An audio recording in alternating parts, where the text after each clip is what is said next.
Totoo nga kaya ang chika na may something nang namamagitan sa aktres at host na si Atasha Mulak at sa anak ni Ramon Ang na si Jacob Ang?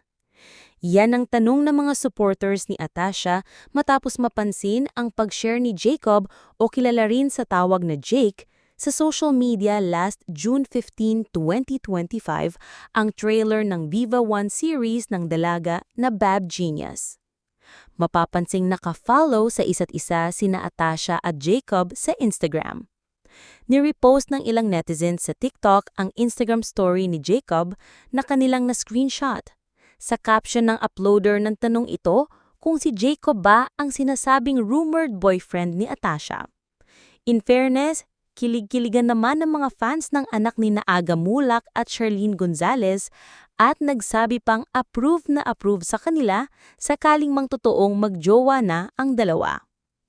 Ayon pa sa mga nabasa naming comments, hindi raw ito ang unang pagkakataon na ibinandera ng anak ni Ramon Ang na siyang nagmamay-ari ng San Miguel Corporation ang pagsuporta niya kay Atasha. Ayon sa isang netizen, very consistent yan siya mag-share sa IG story.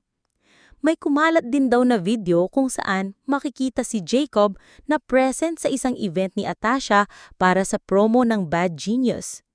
Say naman ng isang netizen, ka-join din umano si Jacob sa isang photo ni Atasha kasama ang pamilya ng aktres nang magbakasyon sila sa Hong Kong.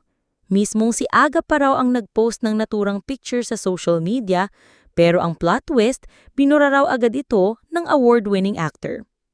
Nilalike rin ni Atasha ang mga IG post ni Jacob, pati na ng kakambal niyang si Andres Mulak, kaya mukhang close talaga si Jacob sa pamilya Mulak.